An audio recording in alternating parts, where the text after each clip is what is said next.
once again welcome to our channel Indus Ranger, and today we will discuss on the topic of noun and this is based on advanced rule.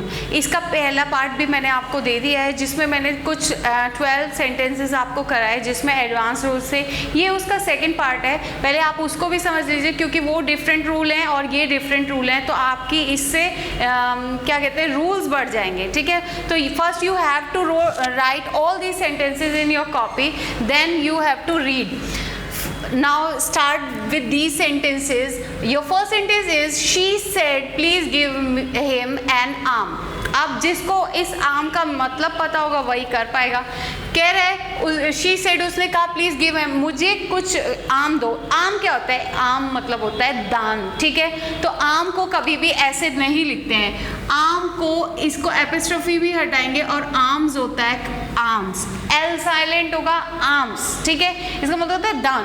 Please give him an arm, उसको दान दो. ठीक है, now next, he gave me many information. इसका जो pronounce है, पहले तो आप इसका प्रोनाउंस समझिए. इस वर्ड का कभी भी इंफॉर्मेशन नहीं पढ़ना है, इसका सही प्रोनाउंस है इंफॉर्मेशन. डन. तो आपको पहले तो इसका प्रोनाउन हम लोग देख लिए इंफॉर्मेशन. दूसरा मैनी इन्फॉर्मेशन. ठीक है, तो इन्फॉर्मेशंस नहीं होता है, कहीं पे भी आप इन्फॉर्मेशंस वर्ड पढ़ें तो वो गलत होता है. सूचनाएं कितनी भी हो उसमें एस नहीं लगाते हैं, तो ये हमेशा विदाउट एस वर्ड प्रोनाउंस किया जाता है information. She gave me many information. Done. Now second, this house is made of BRICS and stone. ये हाउस क्या है? ईंट और पत्थरों से बना हुआ है. तो कभी भी ईंटों और पत्थरों से नहीं बना है, ईंट और पत्थर से बना है. ठीक है, ये कॉमन सेंस है कि बहुत सारे लगे होंगे तो इनमें कभी भी आप एस नहीं लगाएंगे. यही एरर है, दोनों नाउन में कभी भी आप इनको प्लूरल नहीं करेंगे. ठीक है, तो अब ये सेंटेंस बनेगा ऐसे, this house is made of brick and stone, ना कि bricks and stone. Done. Now move to the next point. Cities after cities were destroyed by the army. Cities after city, पहले तो आप इसको समझिए. city after city होता है, कभी भी cities after city नहीं. row upon row होता है. ठीक है, village after village होता है, line by line होता है. तो ये sentences जरूरी नहीं है कि आपको आगे verb के अकॉर्डिंग दिए रहें, आपको इनके बीच का preposition भी याद रखना है. तो city after city होता है, row upon row होता है, line by line होता है, word for word होता है. डन. तो यहाँ पे देखिए, यहाँ पे मैंने सिटीज आफ्टर सिटीज दिया हुआ है तो ये गलत होगा. यहाँ पे पहले तो आप इसको सिंगुलर करेंगे, सिटी आफ्टर सिटी. जब यहाँ पे सिटी आफ्टर सिटी हो जाएगा तो हमको आगे वर्ब भी सिंगुलर ही लेनी है, प्लूरल नहीं. तो यहाँ पे वर्ब क्या है? प्लूरल वर्ब है, तो यहाँ पे हो जाएगा वॉज. याद रखिए, जब भी आपके दो नाउन एक साथ यूज हो और उनके बीच में प्रेपोजिशन यूज हो तो वो हमेशा दोनों तरफ सिंगुलर यूज होंगे और वर्ब भी आपकी सिंगुलर काउंट होगी. Done. Now next, his salary is 2 times and a half to that of mine. उसकी सैलरी मुझसे दो गुना बढ़ी है. तो जब भी आपके सेंटेंस में मल्टीप्लिकेशन करके आपका नाउन दिया रहे न्यूमरल में, तो आप उसको क्या करेंगे? ये टाइम्स को पहले नहीं लिखेंगे. तो ये थोड़ा स्ट्रक्चरल का एरर है, एडवांस रूल है, बहुत ध्यान से समझेंगे. His salary is 2 and half, ऐसे बनेगा 2 and a half. ठीक है, फिर उसके बाद आएगा times. 2 and a half times, उससे क्या है? This his salary is 2 and a half times to that of mine. ठीक है, तो यहाँ पे आप बस इसको ऐसे याद कर लेंगे कि पहले आपका न्यूमरल नंबर आएगा, फिर आपका फ्रैक्शन आएगा, उसके बाद हमेशा आप टाइम्स यूज करेंगे. कभी भी ये जो आपने एंड हाफ यूज किया है ये गलत होता है, ये स्ट्रक्चरल की प्रैक्टिस से एकदम गलत है. तो आप हमेशा याद रखिए numeral number and of then is a fraction use and उसके बाद आपका पूरा सेंटेंस होगा. तो ये स्ट्रक्चरल की एरर थी जिसको आप समझ लेंगे. इसी के बेस पे दूसरा रूल है, इसको ध्यान से समझे. I have 2 and a half rupees only. इस वाले में आपका मल्टीप्लिकेशन नहीं यूज हुआ है. इसमें देखिए आई हैव 2. ठीक है, उसके बाद आपने पहले नाउन लेना है. क्या है? 2 रुपये हैं, तो आई हैव 2 rupees ऐसे करके. I have 2 rupees and a half. तो यहाँ पे रुपीज़ जो आपका नाउन है वो 2 का न्यूमरल आपका जो एडजेक्टिव है उसके बाद आएगा. न्यूमरल एडजेक्टिव बनेगा I have 2 rupees and a half only. ठीक है, तो इसमें ऐसे स्ट्रक्चरल की आपकी एरर थी. Now move to the next point. How many 3s are there in 31313? Numeral का आपको एपोस्ट्रोफी लगाना हो तो कभी भी आप उसको ऐसे नहीं लिखेंगे। इसमें आपको ये सब चीज़ें सीखनी होंगी।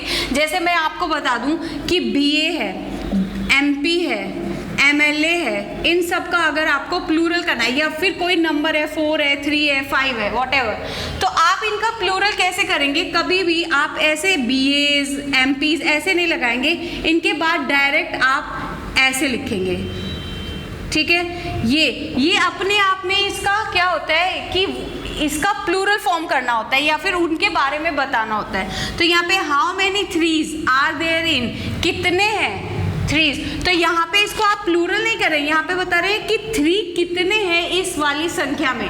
तो आप इसमें एपोस्ट्रोफी एस नहीं लगाएंगे तो आपका ये बनेगा ऐसे, threes, how many threes, how many three. अब अगर आप एपोस्ट्रोफी लगाते हैं तो बोलते हैं कि 3 के कितने हैं, आपने तो संख्या में से कि कितना 3 है ये बताना है, तो हाउ तो प्लूरल करना है, तो हाउ मेनी थ्रीज, ठीक है। तो जब भी जो आपके ये नाउन है इनको आपको प्लूरल करना हो तो कभी भी एपोस्ट्रोफी एस लगा करके नहीं करते हैं। एपोस्ट्रोफी एस और विदाउट एपोस्ट्रोफी एस का मतलब अब आप यहाँ पे खुद ही समझिए, ये प्लूरल फॉर्म में लिखे हुए हैं, ठीक है।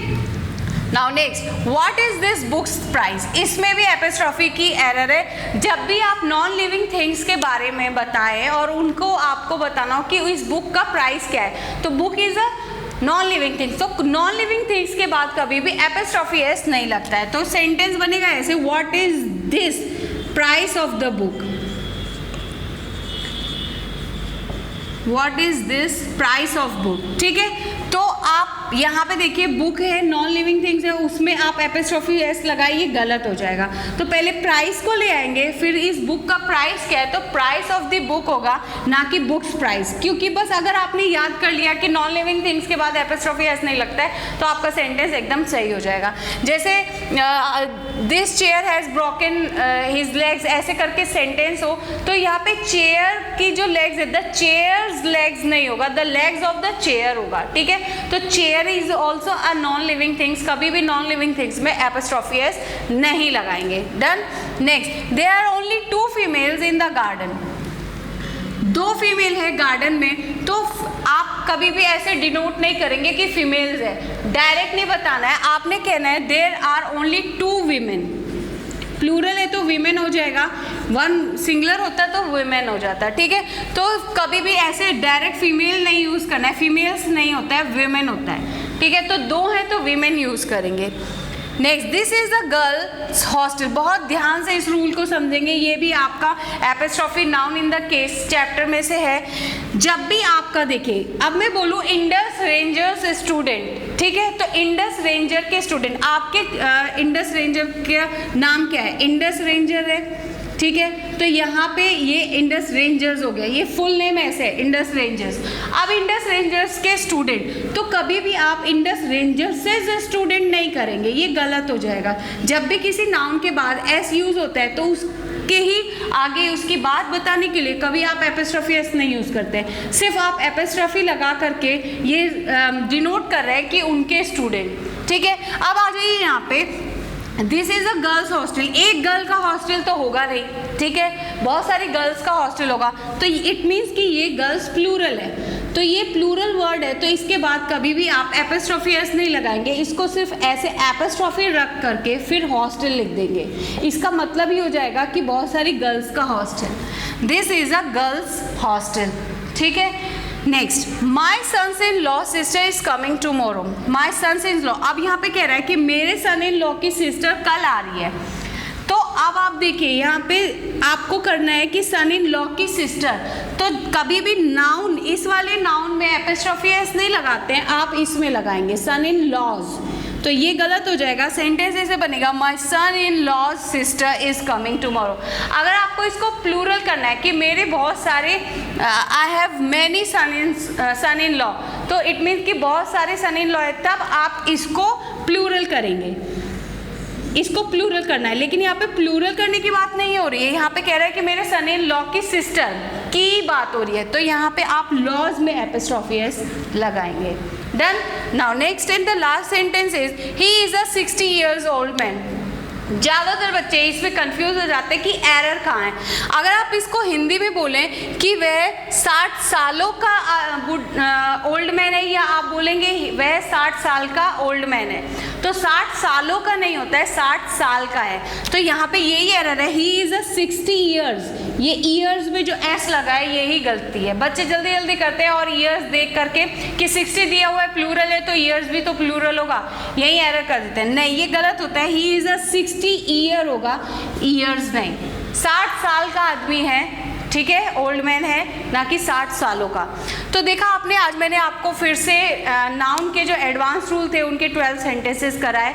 आप इनको अपनी कॉपी में नोट डाउन करके पहले देखिए कि इसमें नाउन के अकॉर्डिंग क्या वर्ब लगी है, उसके बाद आप वीडियो को प्ले करके आप इन एरर्स को करने की कोशिश किया करिए, इससे आपकी प्रैक्टिस भी होती रहेगी, ठीक है। तो इनको कॉपी में नोट करके आप साइड में इनके रूल्स भी लिखते रहा करिए। देखिए नाउन का चैप्टर डाल के जब आप इनके रूल्स लिखेंगे तो आपकी देखेंगे कि कितने सारे आपके रूल्स नाउन से रिलेटेड हो गए हैं। तो आपका फर्स्ट वीडियो पहले मैं आपको दे चुकी हूँ, ये सेकंड पार्ट है, दोनों को मिला करके कुल 24 आपके रूल्स हो गए हैं। और वो आपके जो इससे पहले मैंने वीडियो बनाई है वो बेसिक था, ये आपका एडवांस था।